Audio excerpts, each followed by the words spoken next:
You are listening to the Roberta Glass True Crime Report, putting the true back in true crime.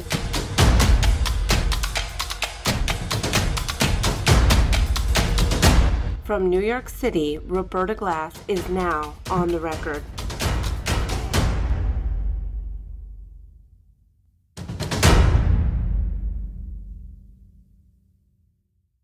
Today's guest, Tom, is the admin for the Madeleine McCann themed Facebook group 10 p.m. Prior Deluge. It's a group devoted to researching the Portugal police files about the disappearance of Madeleine McCann, better known as the PJ files. The files themselves offer a deeper look into Madeleine McCann's disappearance from the Prior Deluge vacation resort she disappeared from on May 3rd, 2007. Madeleine McCann's parents, Jerry and Kate McCann, claim that their 3-year-old daughter was abducted from their holiday apartment, kidnapped while they dined with friends at the nearby tapas bar. Tom returns to the podcast to share his theory on what happened to Madeleine based on his research into the PJ files. Welcome, Tom. So I said that this is your research, but you work with a partner in your research. After we spoke the last time, we ended up getting in contact with Babs One on Twitter, who's a brilliant researcher and a great tweeter on the case. And we've worked with her since then. And everything that we're going to present today, the analysis and research on the evidence in the PJ files, was done in conjunction with Babs. People should go and check her out on Twitter. Babs One, #McCann. Her tweets are really worth reading on the case. Absolutely. So why is this episode titled A Simple Plan? Sadly, the evidence in the PJ files indicates very strongly that Madeleine McCann died in apartment 5A in the first week of May 2007. The evidence also indicates that the parents have guilty knowledge that she died in the apartment, and the evidence indicates that they decided to hide the evidence that she had died and simulate an abduction. More relevant to this episode is the PJ found evidence which seems to indicate what the McCanns' planned outcome for the night of May 3rd, 2007 was. They have evidence that indicates that all of the Tapas 9 were involved in the plan. There's evidence that they had to change the plan during the night, and this led to disastrous consequences and explains the contradictions in their statements and their actions after the alarm was raised. What is it about the evidence or the McCanns that make you believe that they devised a plan and weren't reacting to some kind of emergency? Yeah, I suppose, and that's the purpose of the podcast today, is number one is what the evidence indicates. The evidence indicates that there was staging and simulation of abduction, and also that these people, they're intelligent, well-educated, they have very good jobs. They are the type of people that tend to be cool, calm and collected, organized, would have a plan, and not just any plan, but they would have a plan that would be easy to implement. When people talk to me about this case, they can't believe that the other friends would help cover up for the McCanns. Do you have an argument or an answer to that?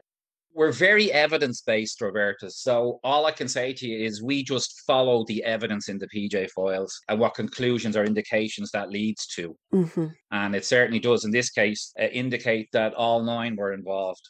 Is that because of contradictions? I mean, what are some of the kind of evidence that leads you to believe that? Well, would it be best off if we went into what we believe is the evidence of their simple plan for the evening? What do you believe the plan was?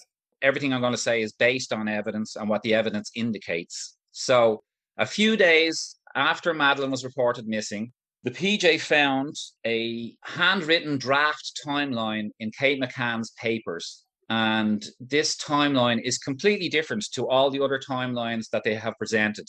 In this timeline, they go to dinner at 8:30. Then at 9 o'clock, Jerry McCann leaves the table for 30 minutes, right? They're supposed to be checking on the children, and it's 60 seconds away, the apartment. And in this timeline that was found in Kate McCann's possession, He leaves the table for 30 minutes. There is no Oldfield check. There's no Jane Tanner sighting. And then at 10 o'clock, Kate McCann raises the alarm from the balcony. It is completely different to everything else. And with the rest of the evidence, it indicates that this would have had to have been written before the events during the dinner of May 3rd, 2007. A big question here is, what is Jerry McCann doing away from the table for 30 minutes in this timeline? If you take that, along with the evidence that there was a dog alert behind the gate where Jerry met Jez Wilkins just after 9 o'clock, Martin Smith says he is 80% sure that the man he encountered later that night around 10 p.m. was Jerry McCann.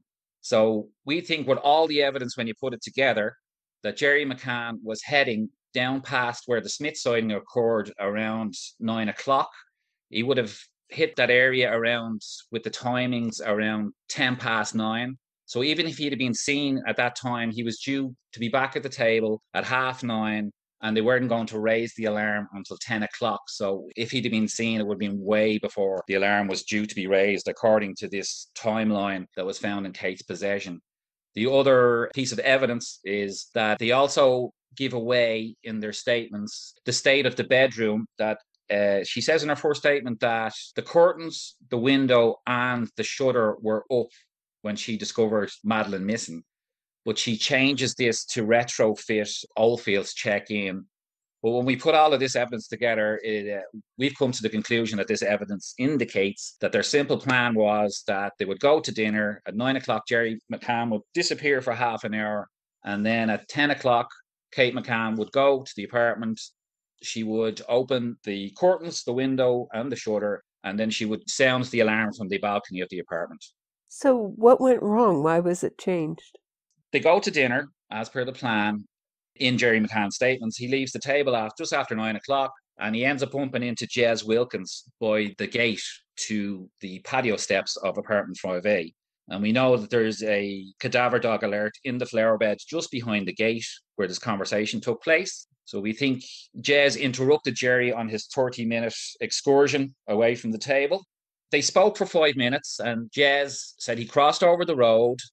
He spoke with Jerry. He says he thinks that he was the pram he had, he was wheeling his son around for like 40 minutes trying to get him to sleep. He thinks the pram was facing downhill towards the tapas entrance, and he was rocking the pram back and forth and telling Jerry that he'd been walking around trying to get his son to sleep. It's kind of peculiar because it was a 5-minute conversation, and Jerry McCann had gone down to dinner 15 minutes early with Russell O'Brien the night before to chat, and he spoke with Jez, and he told Jez that he was leaving the children alone in the apartment at night. So they had this 5-minute conversation, and then Jez says he told Jerry that his son had dropped off to sleep, and he was going to walk back to the apartment, and he watched Jerry walk back to the tapas bar, and then he headed off towards his apartment. So Jerry McCann would have gone back to the table and said that he'd bumped into Jez near the gate. That's very important because that means Jane Tanner would have had knowledge of where Jerry and Jez spoke. But anyway, Jerry would have told the rest of the Tapas 9 that he had encountered Jez near the gate. And if we go over all the evidence is indicating that he was going to be heading down towards the Smith sighting at that point, he tells them that Jez has been wandering around the streets for the last 40 minutes trying to get his son to sleep. And obviously a worry then would be that if Jerry wanted to head down towards the Smith sighting again, that he could not be seen by Jez a second time, especially anywhere past the apartment block. And likewise, if he even encountered another eyewitness past the apartment block, or if he was heading down towards Rua de Scala Primera, and they come forward with a statement, he's getting up and down from the table, and they want to raise the alarm on this night according to the plan. So his other problem as well is that the staff have witnessed him leaving the table. So he has to come up with some sort of an excuse that he can leave the table, and to not be seen by anybody, he would need the help of some of the other members of the Tapas 9 from the table. So how does he get himself and some people away from the table? If you raise the alarm, then everybody can leave the table. So what they did was, according to the evidence, is that Kate left the Tapas bar, went outside. Now, she could have been checking to see if the coast was clear, if Jez was even, he wasn't still hanging around, walking around that part of the Ocean Club. She comes back in and she raises the alarm. But what we think happened is it's quite clever. We believe that 8 of the adults left and they ran to the McCann's apartments, which meant they could give Jerry a hand now to get to Rua de Scala Primera. And Diane Webster was left at the table purposely so that she could tell the staff what had happened. And her language is very important here. She just says that they've gone to check if the child is missing. And the staff will obviously go, well, let us know, will you, what happens? And Rua de Scala Primera is only 2 or 3 minutes. The top of it is only 2 or 3 minutes away from the apartment. So that's all they needed for a few of them to help Jerry get to Rua de Scala Primera. And that is a very important part of the story, Rua de Scala Primera. It leads down, it's a deserted, kind of desolate street. There's no cafes or bars on it. There's scrubland. There's the school that's obviously closed at night time, and there's a couple of buildings at the very bottom of it. But it's a very deserted route to get down into the warren of lanes near the beach. So they only needed a couple of minutes away from the table to help Jerry to get onto that Rua de Scala Primera. And then what happens after a few minutes is Jerry McCann makes an appearance in the tapas bar, like he's searching. But there's, again, there's no mention of abduction or anything at this stage, and they claim that they knew straight away that she was abducted.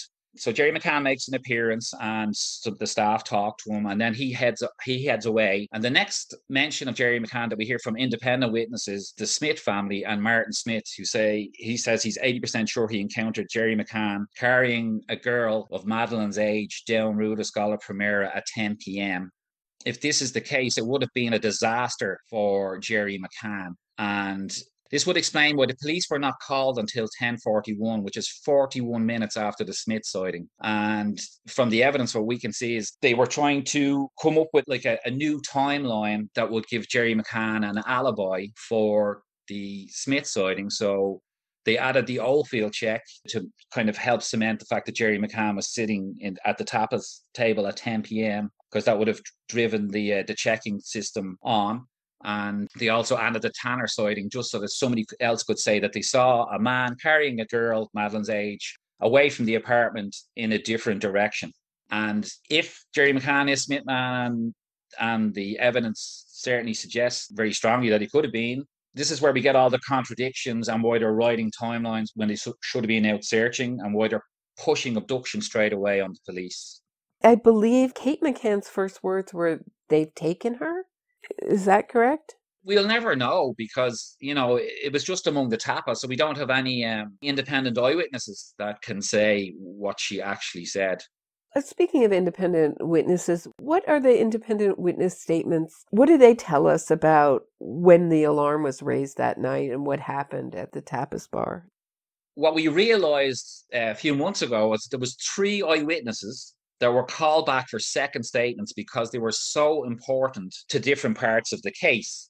So there's a guy called Geronimo, and he was a tapas waiter. He was one of these 3 that were called back, and he was called back because of the importance of his interactions in the tapas bar after the alarm had been raised.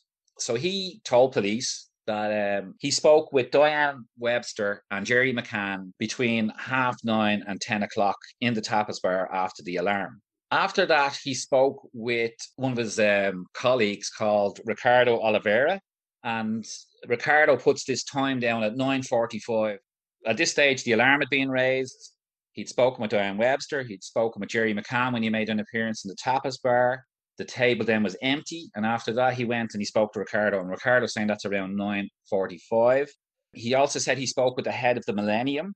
And Arlindo Pelaja is the executive chef. So he's over all the restaurants in the Ocean Club. But he is based beside the Millennium. And he said he spoke with colleagues after the table had emptied around 9:40. So we think that this indicates that Geronimo spoke with Arlindo also around 9:40, again, 9:40, 9:45. And Geronimo's cousin, his name was Miguel Collio, I think is how you pronounce it, forgive my pronunciations. His cousin was working in the cold store of the restaurant. And after all of this had occurred, he said that Geronimo told him about everything that had happened, and this was around 10 o'clock. So all of this stuff had already happened. Then we have the 2 Marias, 2 workers up in the Millennium. Both of them said that searchers on foot had reached the Millennium Bar by 10 o'clock looking for Madeleine. And the Millennium Restaurant is 10 minutes away. We have Svetlana, who we went into quite a lot in the last podcast. She says that the sequence of events was that Jerry left the table, and when he came back, Kate was the next one to leave the table. No Oldfield check. Oldfield check is missing from the timeline found in Kate McCann's possession a few days after Madeleine was reported missing. It's also missing from one of the handwritten timelines that Russell O'Brien is supposed to have written out that night.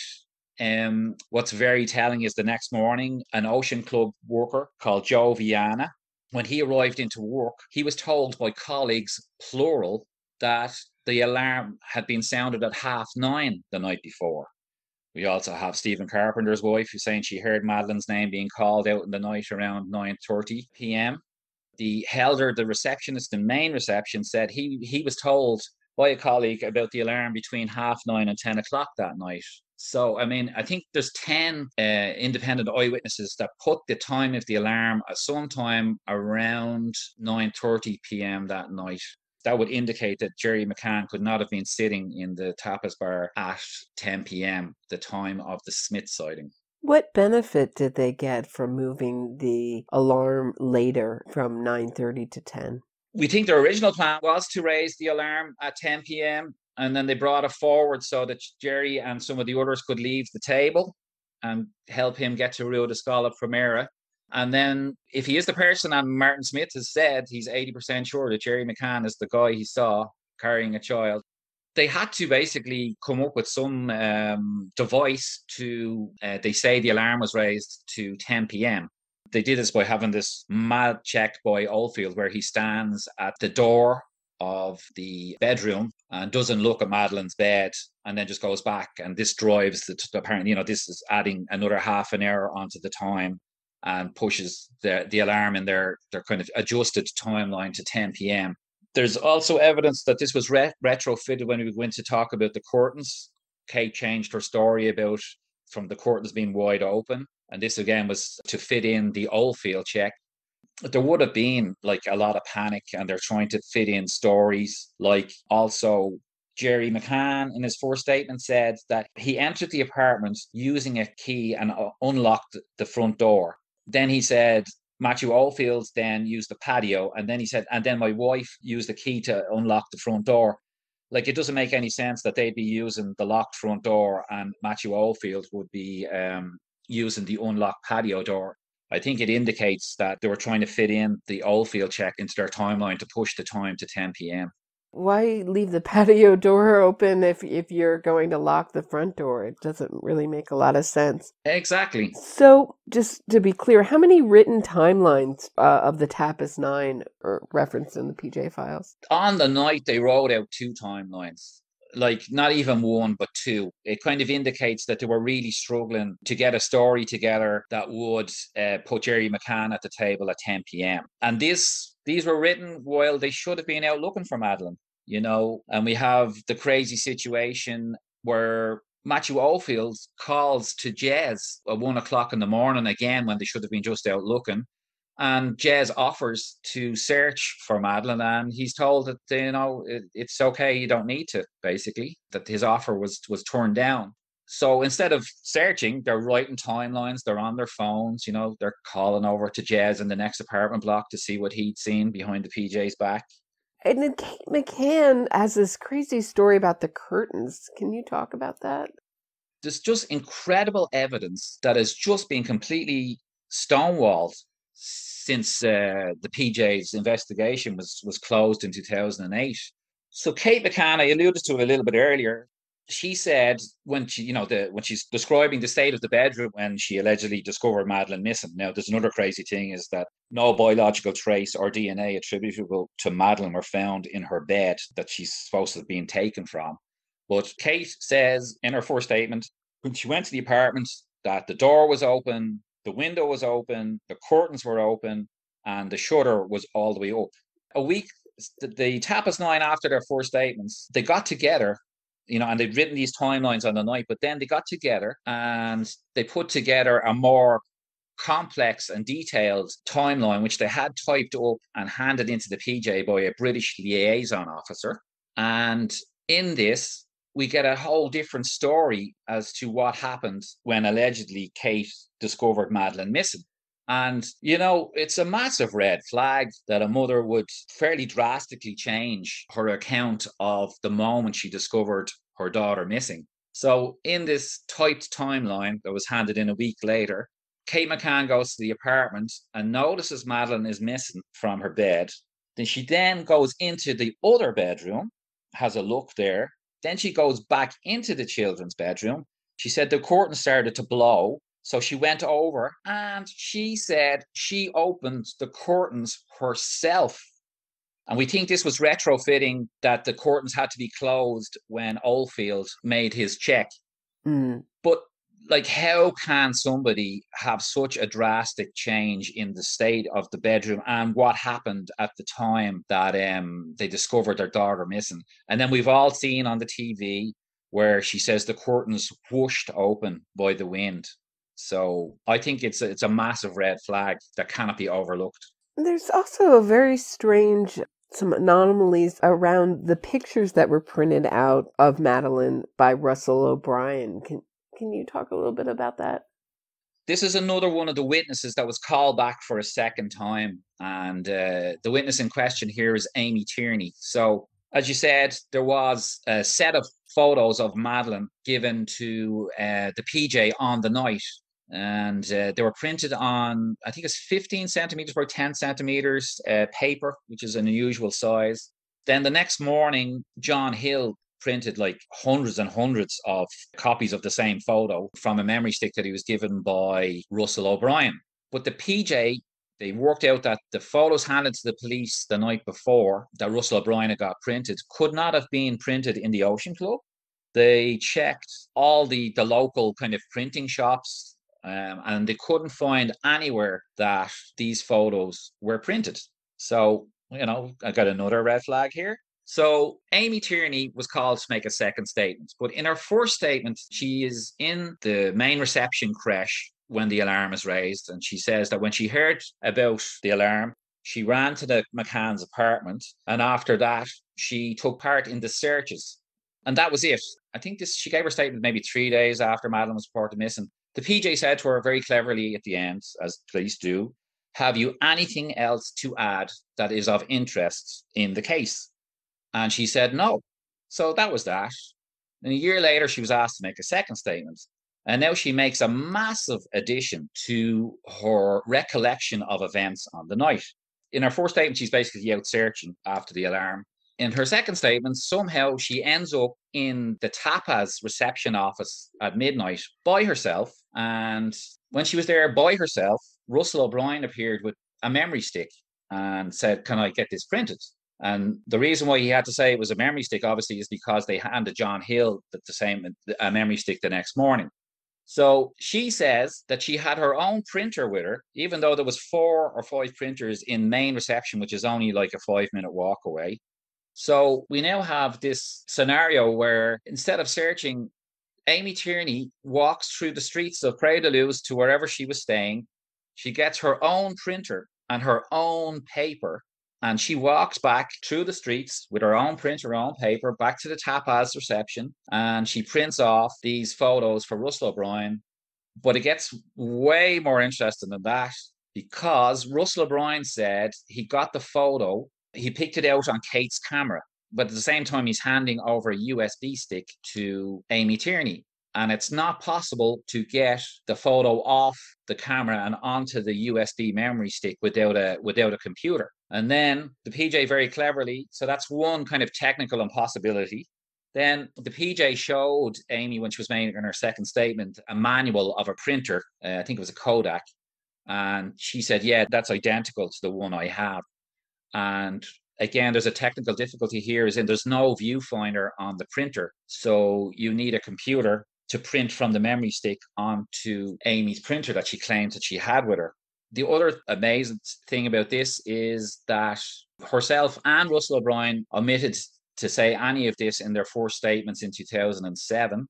Amy Tierney didn't even try to explain why she would have forgotten this absolutely massive, crucial addition to her statement. She said that the printer, when she was making her second statement, the printer was then by then in France with her boyfriend. And she didn't offer to retrieve it. And all printers come with serial numbers, which would have meant that the PJ could have traced the printer to its point of origin, manufacture, point of sale. So the evidence indicates that Amy Tierney could not have printed the photos that were handed to police that night after the alarm had been raised, which indicates that they must have been printed beforehand, which would indicate staging. There's several pieces of evidence that indicate staging, pre-planning.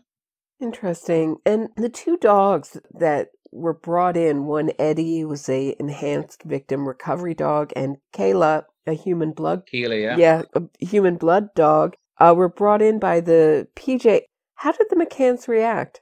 The dogs is a huge part of the case. And if we could start with, Amaral says that when the McCanns heard that the cadaver dog was coming, that they wanted to leave Portugal straight away, that they knew the capabilities of these dogs. What we'll go to, baby, is a really important piece of evidence that we dug up since I was talking to you last year.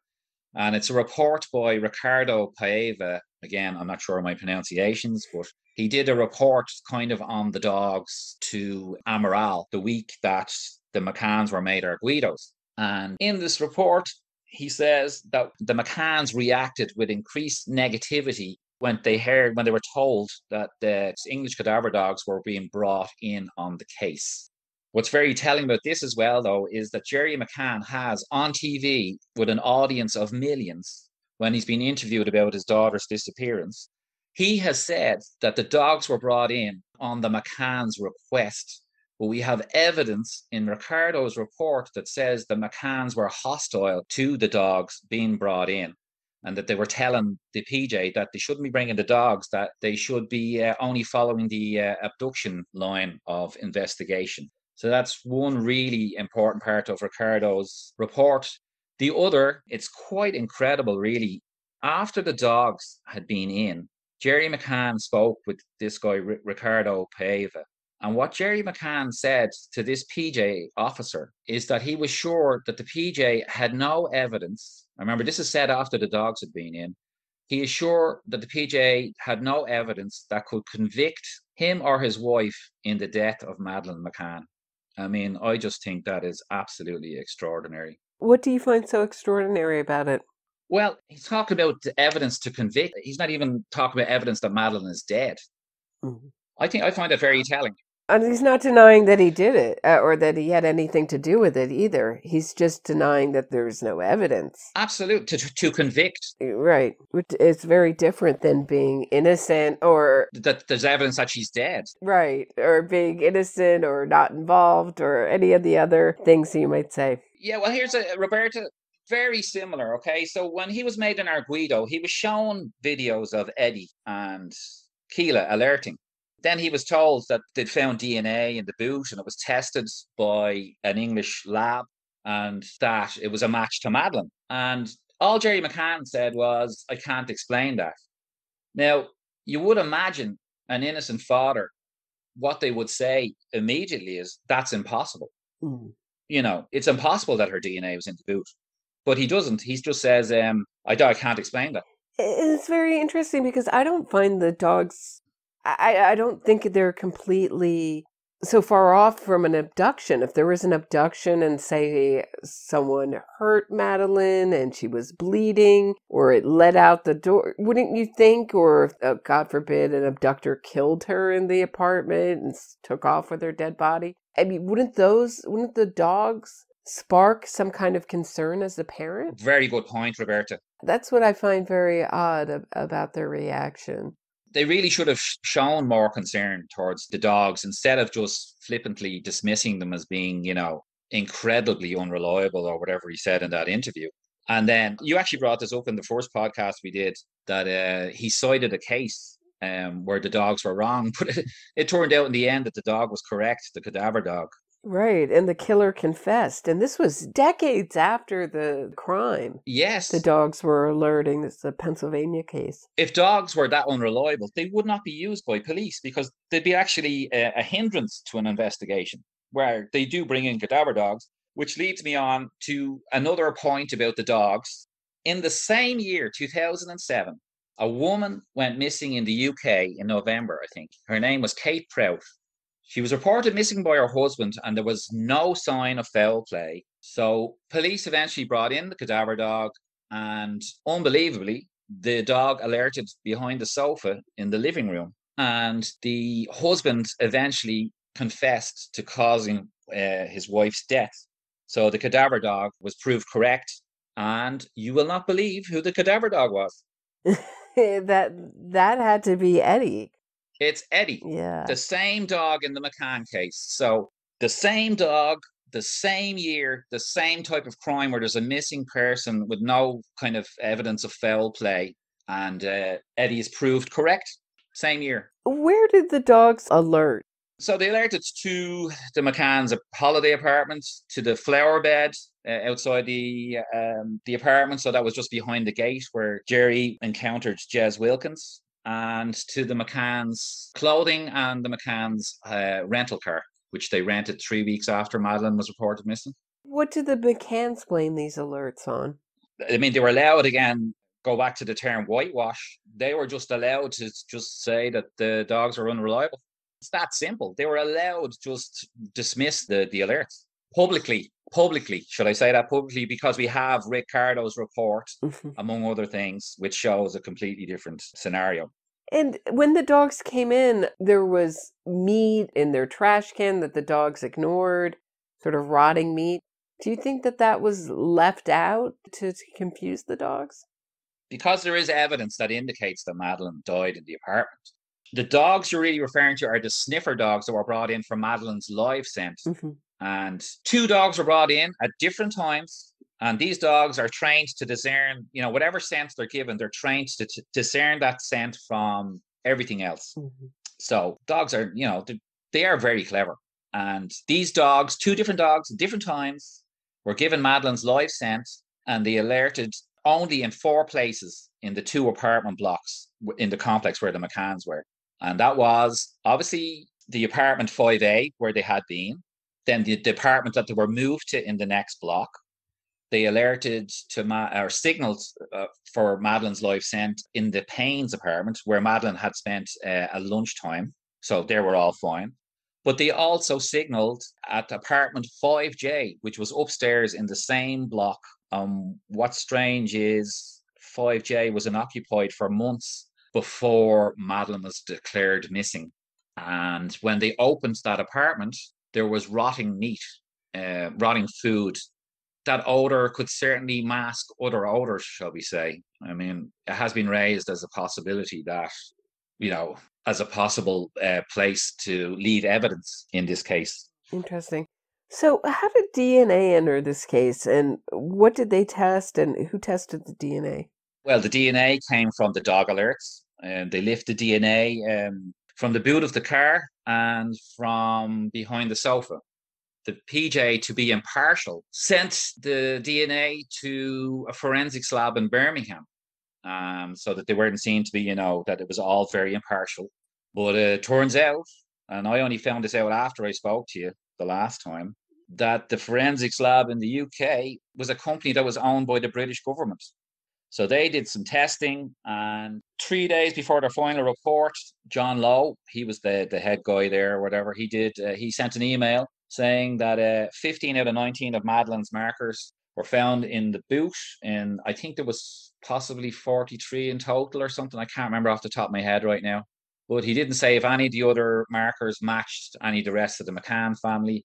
And he just said there's more than 3 people's DNA involved. And he basically flagged that he was going to basically leave this fact out of the final report, which he delivered 3 days later, which was essentially a summary of results with no scientific evidence whatsoever. Imagine if you were a police force and you went to a lab and you say, test this for me, please. And the lab come back and they say, do you know what, we can't make head nor tail of it. And that's all you're getting.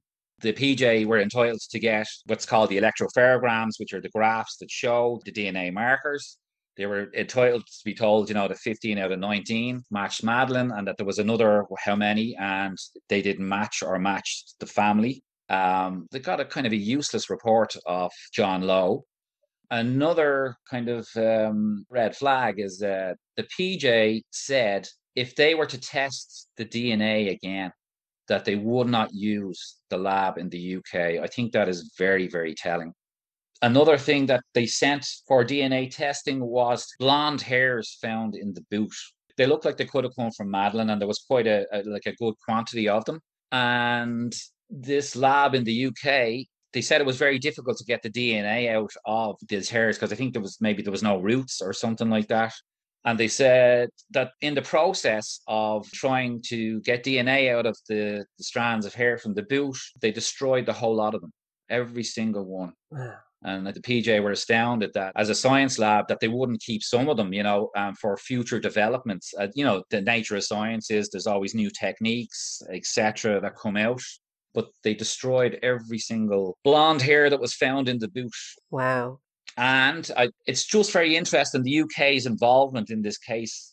We have this company that are owned by the British government.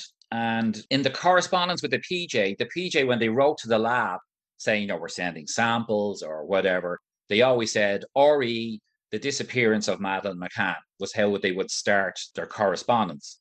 And what's interesting is this company, when they were applying, they tended to write RE, the abduction of Madeleine McCann, at the top of their replies, which just, it's like they were even pushing the whole abduction rather than just here is the results from the, the DNA testing from the disappearance. They keep saying abduction. And they're only a lab. Do you think that this is a good case for DNA? Well, it's always welcome, I think, but it's not a DNA case. But I think it would be great if Dr. Perlin's offer was taken up for retesting. There's plenty of evidence available in this case. It's kind of unique, even the amount of evidence that's available to the public. You're referring to the PJ files, just the amount of evidence that it's out there. How does the press and the McCanns treat the PJ files? It's a whitewash. The public are essentially kept in the dark about the evidence in the PJ files. When we have all of these, big news channels or, companies making documentaries about Madeleine, you will not hear them mention all the names that I went through about the alarm. You will not hear one of them. What they do, they normally wheel out some ex-cop or, some kind of writer, and they will say the evidence is this, but they will never engage the public properly in what eyewitness said happened on the night. I was only making this point the other week that any truth-seeking media platform, the first thing they would do is they would tell the public, look, all the evidence collected by the Portuguese police from their investigation into Madeleine's disappearance is available at www.mccannpjfiles.co.uk. Go there. These are some of the statements you should read for yourself. It's very straightforward. But the public are essentially kept in the dark. It's a complete whitewash. And Christian Bruckner is the latest in a long line of suspects that have been publicly blamed for the abduction of Madeleine McCann. When and why do you believe Bruckner was picked to take the blame years before he was announced to the public as the newest suspect? Operation Grange. They did not approach the Smith family about Bruckner. So that's a huge tell for starters. The Smith sighting is hugely important. And it's just amazing that Operation Range didn't just ask them, is Bruckner the man that you saw that night? That's one thing. And Amaral said years ago that what happened to Madeleine would be pinned on a German paedophile. Mm-hmm. So I think it was 2018 on British TV, we have two guys from the Met saying that they are collecting all the phone pings of everybody that was in Praia da Luz that week. And what happens 20 months ago? We have this massive announcement that because of a phone ping, this German guy, Bruckner, is the suspect in the Madeleine McCann case. And, just look at the amount of evidence we've gone through just so far. I would be certain of it that he is just a patsy at the end of the day. Certainly. Are they still pushing Bruckner, or I see conflicting news stories about it? Yes, true. It's like up down. It's like one week it's like there's concrete evidence, then there isn't enough.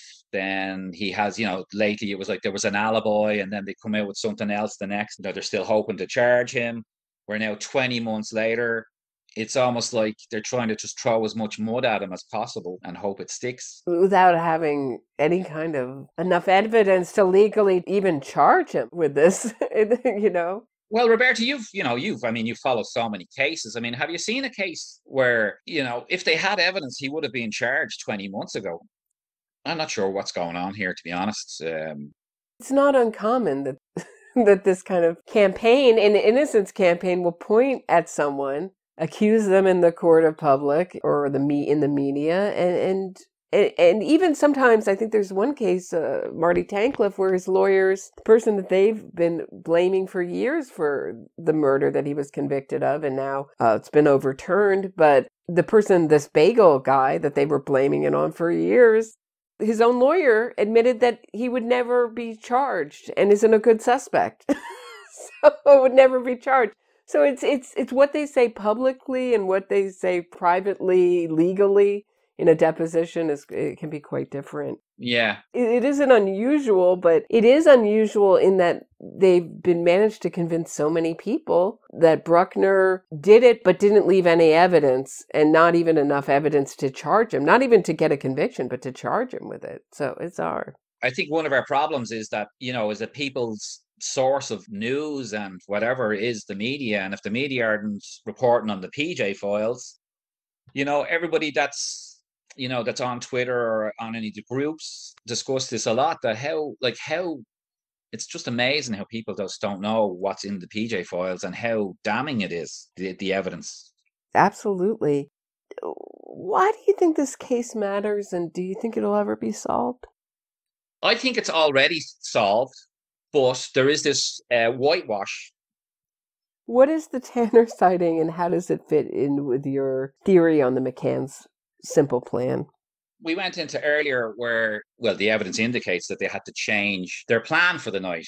And then, if Jerry McCann is the person that Martin Smith claims is the guy that he saw, the two things that they did was they added the Oldfield check and the Tanner sighting.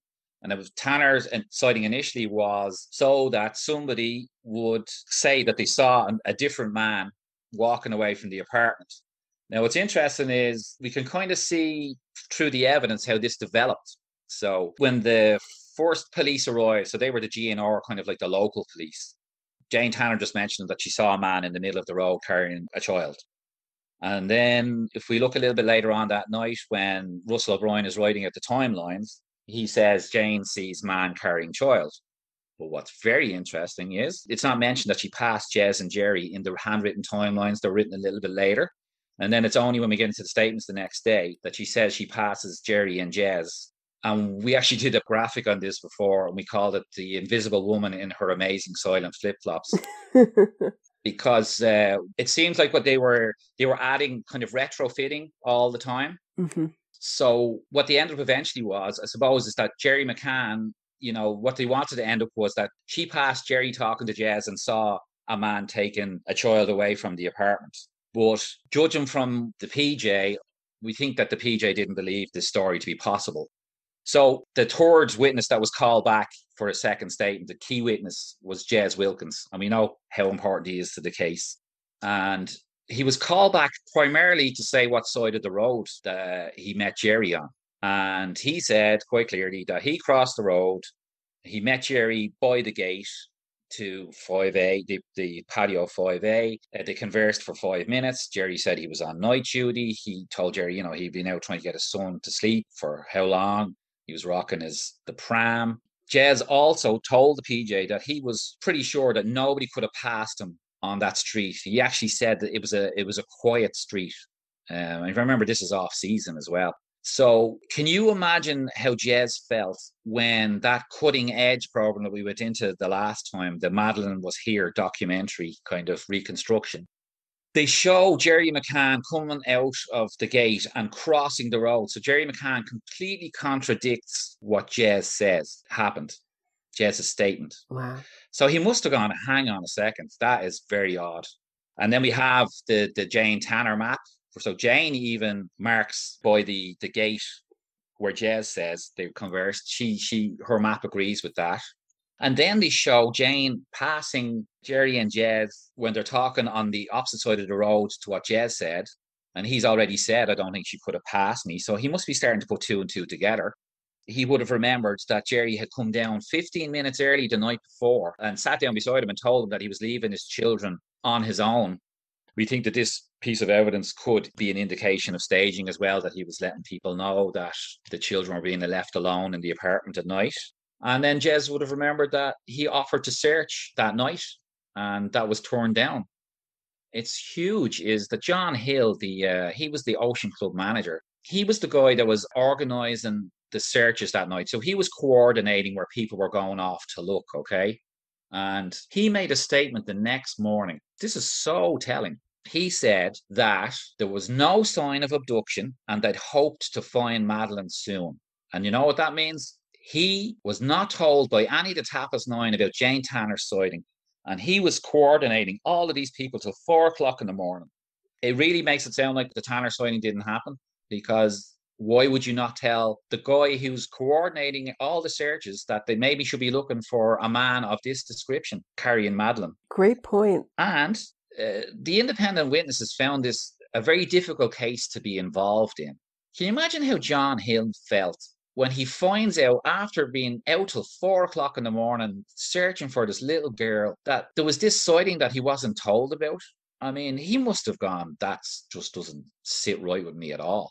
And why would Jez Wilkins, who's trying to get his baby to sleep, why wouldn't he notice Jane Tanner? I mean, wouldn't you as a father be aware of everybody approaching, because quiet is so important? It's a great point, Roberta. And, you know, as a parent, if your child is in the pram, and he said he's pretty sure it was facing towards the Tapas entrance, where Jane would have come out in her flip-flops, and your attention is always towards your child. Even if you're looking at Jerry McCann, your attention is towards your child naturally. So, like, how she can come out in flip-flops and walk by him with his child in the pram. And the PJ made this point, the space that she's supposed to pass through is 2 meters by 3 meters. So you'd say it's like 6 foot by 9 foot. That she is supposed to walk through in flip-flops. Mm-hmm. And Jez is actually taller than Jerry McCann on top of everything else. And there's the John Hill thing. It really sounds like the evidence indicates that it was a fabricated sighting. Can you talk a little bit about Mrs. Fenn, who she was and what did she hear? So Mrs. Fenn was the lady that lived upstairs above the McCann's apartment. And what's very interesting about her and important is what she heard and when she heard it. So on the Tuesday night, she said she heard a child crying in the McCann's apartment for 75 minutes. And what this indicates is that there was no half-hourly checks being done by the McCanns. And this is corroborated by the evidence of the simple plan, which we have already gone through, that, you know, Jerry left the table at 9 and then Kate left the table at 10. So we think that the half-hourly checks were brought into the narrative to retrofit Matthew Oldfield's check at 9:30. The other thing that she heard, which is of great interest, is that she said she heard no noise from the McCann's apartment on the night that Madeleine was reported missing until 10:30 p.m. And this would be corroborated by the evidence that indicates that they raised the alarm early at 9:30 p.m. And the evidence that indicates Jerry McCann was the man that the Smith family saw at 10 p.m. Another item of interest regarding Mrs. Fenn is that she was not asked by Jerry McCann at 10:30 on the night that Madeleine was reported missing if she'd seen or heard anything. And she was the neighbour. She was the person most likely to see anything. And we know that Matthew Oldfield called over to Jez at 1 a.m. to ask Jez what he had seen. But none of the Tapas 9 went upstairs to ask Mrs. Fenn what she had seen. And she is the person most likely to see or hear anything, considering that she was living upstairs. And imagine how Mrs. Fenn feels that they never came to her to ask for any information. It would indicate that they knew that they didn't need to ask her for any information. Interesting. And Graham Mackenzie had an interesting interaction with Jerry McCann. Can you talk about that? Yeah, he was out searching that night for Madeleine, and around 11 p.m. he arrived at the bottom of the McCann's garden. And he told police that he was about 10 feet away from Jerry McCann, who was on the phone on the balcony of apartment 5A, and they made eye contact. And Jerry McCann looked at Graham Mackenzie and then went back talking on his phone. And what's very interesting about this is the supposed to be the father of a missing child. And there's a strange man at the end of his garden. And he doesn't put down the phone to ask Graham Mackenzie who he is, why he's there. Is he out searching for Madeleine? Could he help search for Madeleine? Did he hear that Madeleine was missing? He didn't give him a description of Madeleine, like that, she's so high and she's blonde hair and 4 years old. He simply goes back on his phone, which indicates that he wasn't interested in searching for Madeleine. You call your page 10 p.m. prior to Luge. The McCanns claim they raised the alarm and announced Madeleine was missing. At the same time, an Irish family called the Smiths claimed they saw Jerry McCann carrying a child fitting Madeleine's description. Why do you find the 10 p.m. alarm not consistent with the evidence in the PJ files? I would like to go into the Smith sighting a bit. And again, it's trying to put yourself in the shoes of the eyewitnesses. So the Smith family are walking home. They get to the bottom of this deserted, quiet, kind of dark street. And they hear footsteps hurrying down Rua da Scala Primera. And the section that we're looking at is quite steep.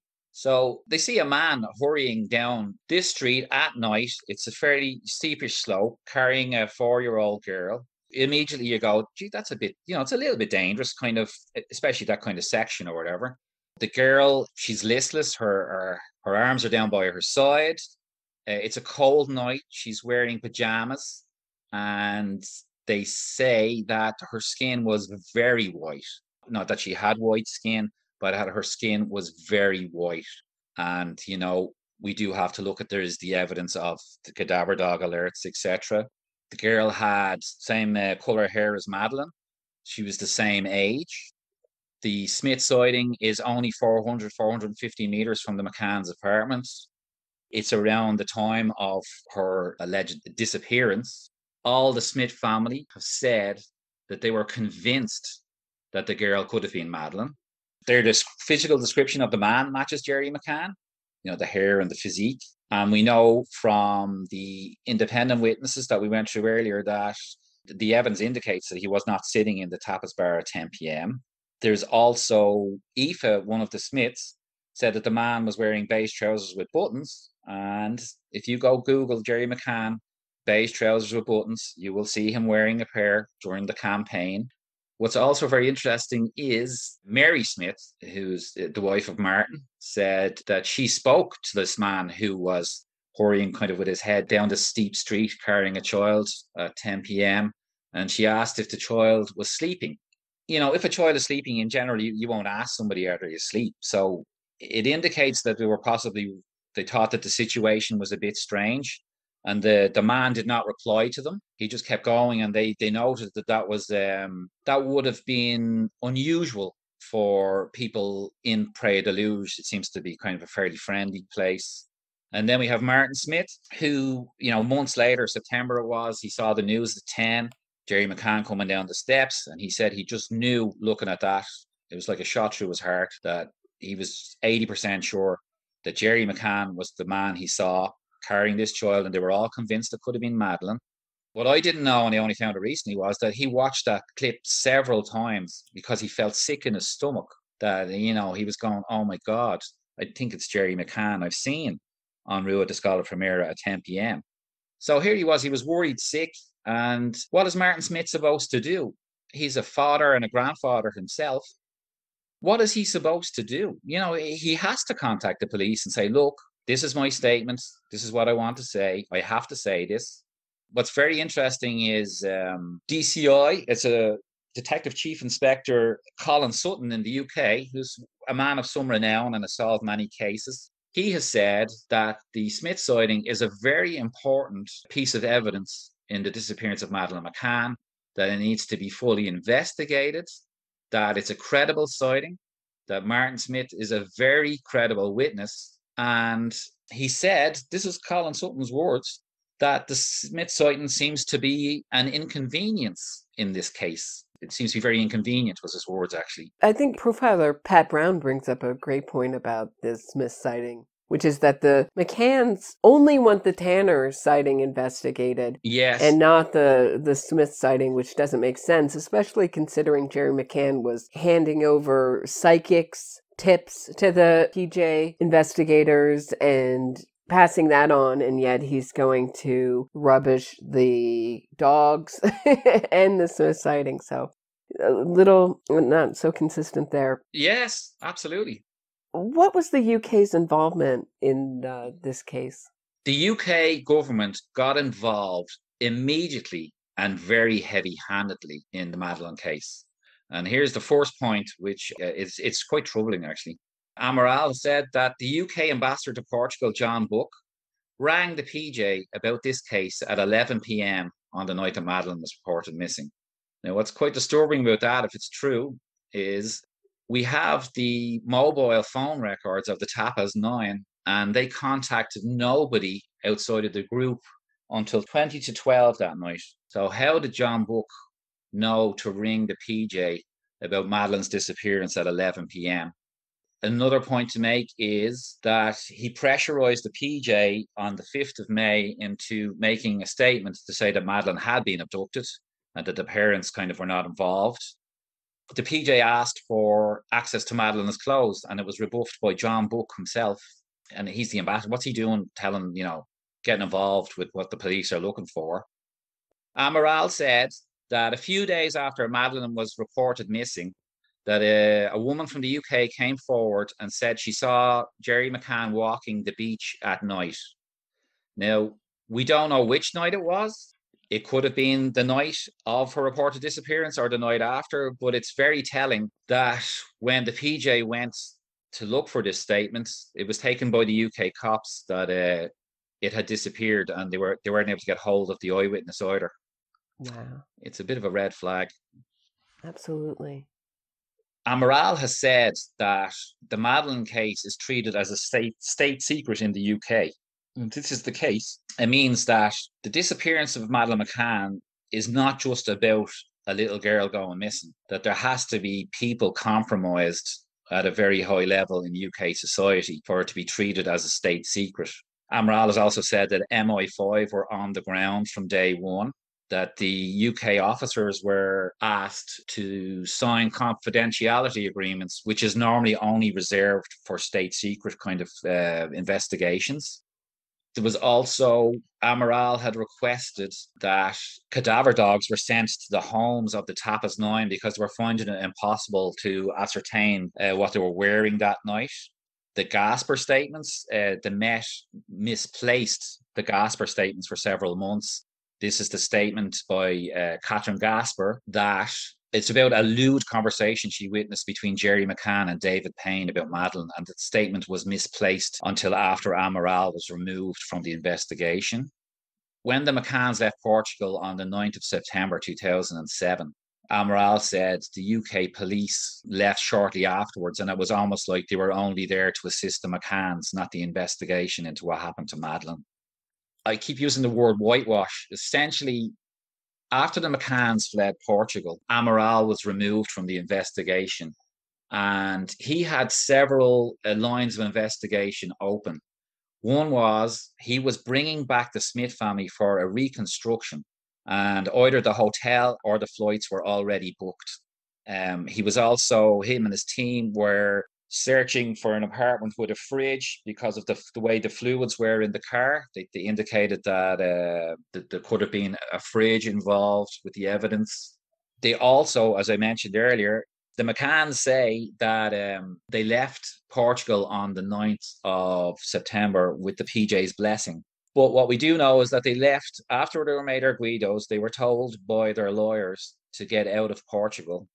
And the day after they left, the Portuguese police announced that they were going to the Attorney General of Portugal to get permission to bring in the McCanns for further interrogation because they were not happy with the McCanns' accounts of things.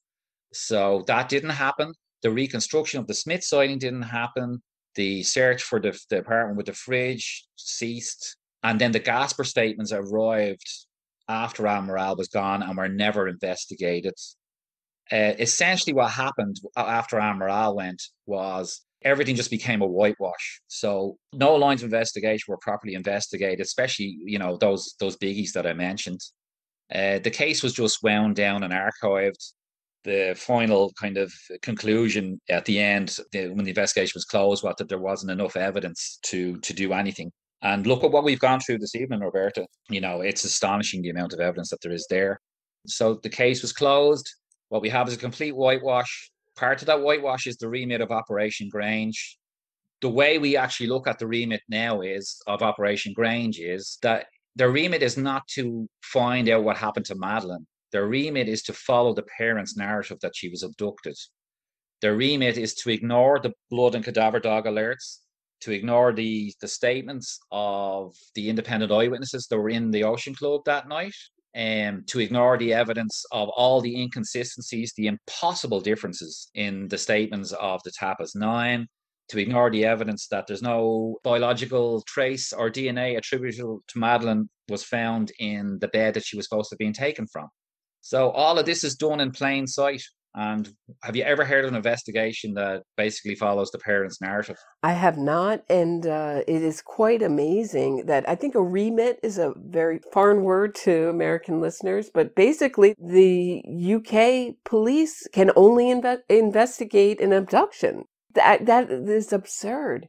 Ever since we just have this whitewash, the PJ files will not be reported on. The evidence, nobody will even give the names of any of the eyewitnesses that were there. All the inconsistencies are just overlooked, like they never happened. And until the whitewash ends, this case will go on. And it's just terrible to think of poor little Madeleine and all of this, Well, I hope the public will continue to demand justice for Madeleine and continue to keep speaking out and putting some pressure on the UK to do a real investigation. Before we close, do you have anything you want to add, Tom? I'd just like to finish with this beautiful quote from Amaral. He said, "I think mainly of this child, about to be 4 years old, who all of a sudden was denied the right to existence, to become a woman, to have a life of happiness and potential success in the company of her family and her friends." So absolutely, obviously, a massive thanks to Babs. She's an incredible researcher and analyst. It's been really great working with her the last year. Everybody should go check out her Twitter feed. She really tweets some great stuff on the case. I'd also like to thank Pamela Lamb, who runs or set up Jerry McCann's blogs.co.uk. It's like an encyclopedia of everything and anything around the case, from the evidence to news reports. That's a great site. I'd also like to thank Joanna Moret. She did an awful lot of hard work on the case, translating stuff from Portuguese into English for everybody. She's got a really good blog. I think it's joannamoret.blogspot.com. So it's really excellent. I have a few people that I want to thank. Huge thanks to Doy, Laura, Linda, Michelle, Paul, Cherry, Sandra, and Jill. I just want to give them all a big thank you from 10 p.m. and Babs One. Where can people find you? We have now got a YouTube channel called #McCannPJ Files, where we're putting short 2-minute videos of all the evidence that we're discussing today. And we break it up into sections of the case. So if people go to YouTube and look for a #McCannPJ Files, you'll find us there. And you're also on Facebook and Twitter, right? Yeah, so if you just look for 10 p.m. Prey Deluge on Facebook and Twitter, Babs is on Twitter at @Babs1, and then I think there's like 6 digits afterwards. But if you just look up Babs1 and the #McCann, you'll find her there. Excellent. Tom, thanks so much for this interview. The big thank you to you for your amazing interest in the case and for letting us come on and present the evidence of the simple plan and all the rest of the evidence. Thank you so much. You're welcome. You're welcome back anytime. Thanks so much. Basta de mentiras. Enough of the lies. It's time for justice for Madeleine McCann.